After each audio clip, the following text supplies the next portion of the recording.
اب اگر اس کے دل میں ایمان ہے وہ کروڑ کو چھوڑ دے گا، اس صورت کو سیکھ لے گا، کیونکہ یہ صورت سیکھنا اس کے لیے کیا ہے، ایک آیت سیکھنا اس کے لیے ان کروڑوں خربوں اربوں روپے سے زیادہ فضیلت والا عمل ہے۔ اور یہ بھی یعنی آپ یہ کر سکتے ہیں، میں علم سیکھ رہا ہوں، اللہ اس کے ذریعے سے میری دنیا اور آخرت کے راستے آسان کر دے، اور راستے آسان ہوتے ہیں اس کے ذریعے سے۔ اعوذ باللہ من الشیطان الرجیم، بسم اللہ الرحمن الرحیم۔ یہ سورۃ الفیل ہے۔ فیل کا معنی ہوتا ہے ہاتھی، ایلیفنٹ۔ سورۃ الفیل، فیل کا کیا معنی ہے بیٹا؟ ہاتھی کو کیا کہتے ہیں انگلش میں؟ ہاں، تو سورۃ الفیل یہ مکی صورت ہے، یہ نبی علیہ الصلوۃ والسلام پر مکہ میں یہ نازل ہوئی تھی ہجرت سے پہلے۔ اس میں اللہ تبارک و تعالیٰ نے ہاتھی والوں کا قصہ ذکر کیا ہے مختصر سا، کہ ان کا انجام کیا ہوا۔ تاریخ کی کتابوں میں یہ بات آتی ہے کہ ابرہ کافر اس نے حبشہ میں اپنا ایک گرجا بنایا تھا، کلیسا بنایا تھا، اور اس کا مقصد یہ تھا کہ عرب کے لوگ مکہ کی بڑی تعظیم کرتے ہیں، مکہ سے بڑی محبت کرتے ہیں، اور دنیا بھر سے لوگ اس کی زیارت کے لیے ترستے ہیں، آتے ہیں، اور اس کو یہ چیز ناگوار لگی کہ لوگ اس کی طرف جاتے ہیں، میں بھی کوئی ایسا گھر بنا لیتا ہوں کہ اور لوگوں کو میں مجبور کرتا ہوں وہ اس گھر کی طرف آئیں۔ اس نے اپنا ایک گرجا بنا لیا اور لوگوں کو کہنا شروع کر دیا کہ تم مکہ کو چھوڑو، یہ دیکھو یہ مکہ سے خوبصورت گھر ہم نے بنایا، گرجا بڑا اچھا بنایا ہے، کلیسا ہے، اس میں آؤ۔ مقصود یہ تھا کہ ہماری بھی ویسے ہی تعظیم ہو جیسے کہ مکہ، اور مکہ کی وجہ سے اہل مکہ کی جو لوگ عزت کرتے ہیں وہ عزت ہمیں بھی حاصل ہو۔ تو جب اس نے یہ بنا دیا تو عرب کا ایک باشندہ جب اس کو یہ خبر ہوئی کہ اس نے اللہ کے گھر کے مقابلے میں اپنا ایک گھر بنایا ہے، وہ گیا اور وہاں پر اس نے پخانہ کر دیا کہ یہ اللہ کا گھر زمین پر بیت اللہ ہی ہے، اس کے مقابلے میں اس نے بنایا، اس نے پخانہ کر دیا، وہاں گندگی پھیلا دی۔ تو اس کو بڑا غصہ آیا، اس نے کہا میں تمہارے مکہ کو ہی گرا دوں گا۔ تو اس نے بڑے بڑے ہاتھی، بڑا لشکر تیار کیا اور مکہ کی طرف بھیج دیا، اور خود بھی ساتھ ہی تھا۔ تو راستے میں اور اس نے مکہ پر آ کر مکہ والوں کو خبردار کیا کہ ہم تمہیں کچھ نہیں کہیں گے، ہمارا مقصد صرف اتنا ہے کہ ہم نے مکہ کو گرانا ہے، بیت اللہ کو گرانا ہے، گرا کر ہم واپس چلے جائیں گے۔ اور انہوں نے ادھر مکہ کے جو لوگ تھے، نبی علیہ الصلوۃ والسلام کی پیدائش سے تقریباً 50 دن پہلے کا یہ واقعہ ہے، نبی علیہ السلام کی ابھی پیدائش نہیں ہوئی تھی، 50 دن یا 55 دن پہلے کا واقعہ ہے، تو نبی علیہ الصلوۃ والسلام پیدا نہیں ہوتے۔ تو بہرحال تو اس نے ابرہ کافر نے نبی علیہ السلام کے دادا، آپ کے دادا کا نام کیا ہے؟ عبد المطلب، شاباش، عبد المطلب یعنی محمد بن عبداللہ بن عبد المطلب۔ عبد المطلب کے بھی اس نے 200 اونٹ قبضے میں لے لیے ابرہ کافر نے، اور عبد المطلب جو تھے نبی علیہ السلام کے جو دادا، یہ مکہ کے سردار تھے۔ تو ابرہ کافر سے یہ گفتگو کرنے کے لیے گئے، تو ابرہ کافر نے سمجھا کہ شاید کہ یہ کہے گا کہ تم حملہ نہ کرو، تم ایسی باتیں نہ، ایسا کام نہ کرو، ایسا نہ کرو۔ عبد المطلب نے جاتے ہی کہا کہ میرے 200 اونٹ مجھے دے دو، باقی تم جانو بیت اللہ جانے، مجھے میرے اونٹ دو۔ اس کو بڑا غصہ آیا کہ یہ سردار ہے یہاں کا اور اس کا بڑا روب اور دبدبہ ہے، تو یہ بات کون سی کر رہا ہے، اپنا مال مانگ رہا ہے بس بزدلوں کی طرح۔ تو کہا یہ مال میرا ہے، وہ بیت اللہ اللہ کا گھر ہے، اللہ جانے تو جانے، میرا مال مجھے دے بس، یہ بات کرنی تھی۔ تو اپنے اونٹ لے کر آ گئے اور اپنے مکہ والوں کو کہہ دیا عبد المطلب نے غاروں میں چلے جاؤ، چھپ جاؤ، اپنے آپ کو بچا لو، یہ اعلان کر دیا۔ تو ابرہ کافر نے اپنے ہاتھیوں کو بیت اللہ میں داخل کرنے کے لیے بھیجا۔ ان میں ایک ہاتھی کا نام تھا محمود، اس کو مکہ کی طرف بھگاتے تھے تو وہ نہیں چلتا تھا، اس کو مارتے تھے، پیٹتے تھے، وہ نہیں چلتا تھا، اور جب وہ پیچھے حبشہ کی طرف، ابرہ کے علاقے کی طرف اس کو بھگاتے تو وہ بھاگنا شروع ہو جاتا تھا۔ اور اسی طرح پھر اللہ تبارک و تعالیٰ نے چیونٹیاں، چھوٹی چھوٹی ابابیل، چھوٹے چھوٹے پرندے، گروہوں کے گروہ اللہ نے بھیج دیے۔ ان کی چونچوں میں کیا تھا؟ چھوٹے چھوٹے پتھر، وہ مار دے، وہ ایسے لگتے جیسے کوئی بم پھٹ گیا ہے۔ اللہ نے اس چھوٹے چھوٹے پرندوں کے ذریعے سے اس ابرہ اور ابرہ کے سارے لشکر کو نیست و نابود کر دیا۔ پھر اس واقعے نبی علیہ السلام پھر پیدا ہوئے، نبی علیہ السلام کی 40 سال زندگی ہوئی، اللہ تبارک و تعالیٰ نے آپ کو نبوت اور رسالت سے نوازا۔ لیکن یہ ہاتھیوں کا جو واقعہ تھا نا، یہ بچے کو معلوم تھا کہ مکہ کو ڈھانے کے لیے ایک آدمی آیا تھا، اس کے لشکر کے ساتھ یہ اللہ تبارک و تعالیٰ نے سلوک کیا، اس کو نیست و نابود کر دیا۔ اللہ تبارک و تعالیٰ نے یہ صورت نازل کی اس لیے کہ وہ مکہ کو گرانے کے لیے آیا تھا۔ کفار مکہ، تم بھی نبی کی مخالفت کر رہے ہو، آج تم بھی سیدھے ہو جاؤ۔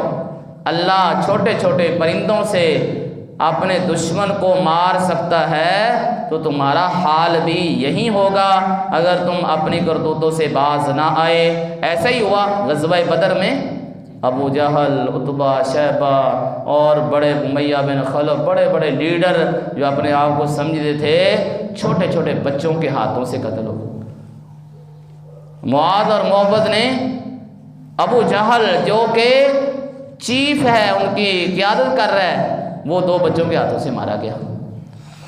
غلام نے اس کی گردن کو کاٹ دیا، بلال رضی اللہ تعالیٰ عنہ نے، عبداللہ بن مسعود رضی اللہ تعالیٰ عنہ نے ابو جہل کی گردن کو کاٹ دیا۔ تو اللہ تبارک و تعالیٰ نے اس صورت میں کفار مکہ کو متنبہ کیا، ڈرایا ہے کہ تم باز آ جاؤ۔ اللہ تعالیٰ فرماتے ہیں بسم اللہ الرحمن الرحیم، اللہ کے نام کے ساتھ جو بڑا مہربان نہایت رحم کرتا ہے، یعنی اس کے نام سے شروع کرتا ہوں۔ تو میں شروع کرتا ہوں اللہ کے نام سے جو بڑا مہربان نہایت رحم کرنے والا ہے۔ الم ترى، کیا نہیں آپ نے دیکھا؟ الم ترى، کیا نہیں آپ نے دیکھا؟ کیفا، کیا کیا؟ کیفا، کیا؟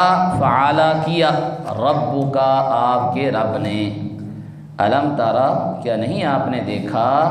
کیف فعل ربک، کیا کیا تیرے رب نے باصحاب الفیل، ہاتھی والوں سے، ہاتھی والوں سے اللہ نے کیا کیا؟ یہ کیونکہ واقعہ بڑا مشہور تھا، سب کو ہی معلوم تھا، تو اللہ نے اس لیے، یعنی کہ یہ تمہیں علم ہے، مطلب یہ ہے تمہیں ہاتھی والوں کا واقعہ معلوم ہے کہ تمہارے رب نے ان کے ساتھ کیا کیا۔ تو کیا علم ترى، کیا نہیں آپ جانتے، کیا نہیں آپ نے دیکھا؟ کیفا، کیا؟ فعل، کیا، ربک، آپ کے رب نے باصحاب الفیل، فیل کا معنی ہاتھی، ہاتھی والوں سے۔ وہ مکہ کو ڈھانے کے لیے آئے تھے، اللہ نے ان کو نیست و نابود کر دیا۔ کفار مکہ، تم بھی سمجھ آؤ، نبی کی بات مان لو، ورنہ تمہارے ساتھ بھی وہی سلوک ہوگا جو ہاتھی والوں سے ہوا۔ الم یجعل، کیا نہیں بنایا، قیدہم، ان کی تدبیر کو، جو وہ پلاننگ کر کے آئے تھے۔ تو قید کا من اصل پلاننگ ہے، کیا نہیں کر دیا، کیا نہیں بنا دیا، قیدہم، ان کی تدبیر کو، پلاننگ کو، فی تضلیل، بیکار، ضائع، یعنی تیرے رب نے ان کی پلاننگ کو، ان کی تدبیر کو بیکار نہیں بنا دیا، یعنی ابرہ کافر جو مکہ کو گرانے آیا تھا اس کا سارا کام اللہ نے تمام کر دیا. یہ معنی ہے الم یجعل کیا نہیں بنا دیا کیدہم ان کی تدبیر کو ان کی پلاننگ کو فی تضلیل بیکار. وارسل اور بھیج دیا علیہم ان پر طیرن پرندوں کو ابابیل گروہ در گروہ. ابابیل ایک پرندے کو بھی کہتے ہیں. چھوٹا سا وہ پرندہ ہوتا ہے جیسے یہ چڑیا ہوتی ہے, ٹھیک ہے, فاختہ ہوتی ہے, اس طرح کے چھوٹے چھوٹے ان پرندوں کو ابابیل ہی کہتے ہیں. لیکن یہاں مراد ہے پرندوں کی جماعتیں, جھنڈ کے جھنڈ. جیسے آپ صبح صبح دیکھتے ہیں جھنڈ کے جھنڈ وہ لالیوں کے یہ اسی طرح دوسرے چڑیوں کے چلتے ہیں نا وہ. تو وارسل بھیج دیا علیہم ان پر, یعنی ان ابرہ کافر اور اس کے ساتھیوں پر بھیج دیا اللہ نے طیرن پرندوں کو ابابیل جماعتوں کی جماعتیں, گروہ در گروہ. ترمیہم وہ پھینکتے تھے ان پر بحجارۃ پتھر من سجیل کہتے ہیں مٹی سے پکے ہوئے, یعنی کہ اس کا ترجمہ ہو جائے گا ترمیہم وہ پھینکتے تھے ان پر بحجارۃ من سجیل پتھر مٹی اور گارے سے بنے ہوئے. مٹی کے گارے کو جب پکا لیا جاتا ہے وہ اینٹ بن جاتی ہے وہ, تو ان کا پھینکتے تھے پتھر من سجیل پتھر. یہ حجارہ کا معنی یہ زیادہ مناسب پتھر ہی ہے, سجیل چلیے آپ کو کل بتائیں گے انشاءاللہ. فجعلہم پس بنا دیا اللہ نے ان کو کعصفن بوسا, بوسے کی توڑی, بوسا توڑی کی طرح مأکول جو کھائی جاتی ہے. یعنی جیسے گندم کو جب مشین میں ڈال کر دانے علیحدہ کر لے جاتے ہیں اور توڑی علیحدہ کر لی جاتی ہے, تو جیسے یہ ہو جاتا ہے ایسے ہی اللہ نے ان کو کیا کر دیا, بنا دیا. ہاں جی, کھایا جانے والا بوسے کی طرح اللہ نے بنا دیا. تو یہ سورہ مبارکہ میں اللہ تبارک و تعالیٰ نے اس واقعے کی طرف اشارہ کیا ہے جو نبی علیہ السلام کی پیدائش سے پہلے ہوا اور اللہ نے وہاں پر مکہ کو بچا لیا. اسی طرح کفار مکہ کو متنبہ کیا گیا.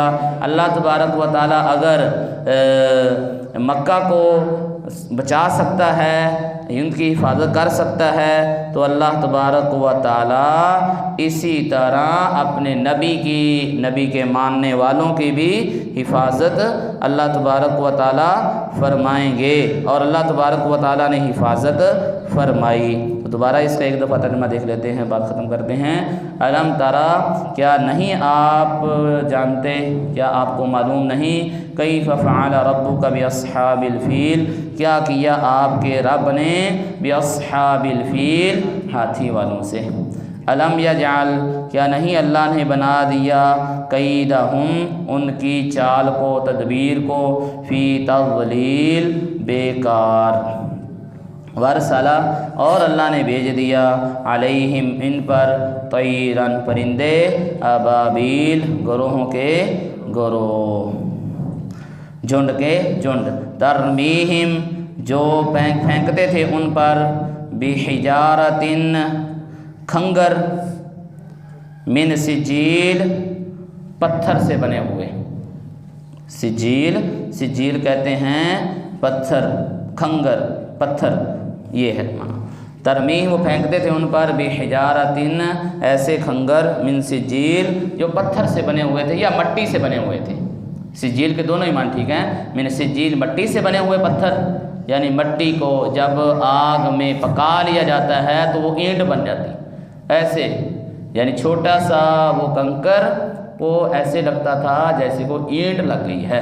فجعلہم بس اللہ نے بنا دیا ان کو کعصف مأکول کھائے ہوئے بوسے کی طرح. تو یہ ہے یہاں پر اب غور و فکر کریں اس سورہ مبارکہ پر اللہ اپنے ماننے والوں کی کیسے حفاظتیں فرماتا ہے. لیکن شرط یہ ہے کہ انسان اللہ کی طرف لوٹنے والا بنے, اللہ والا بننے کی کوشش کرے، پھر اللہ قدم قدم پر اس کی حفاظت فرماتے ہیں۔ یہ اللہ کا وعدہ ہے، اللہ ہماری بھی حفاظت فرمائے۔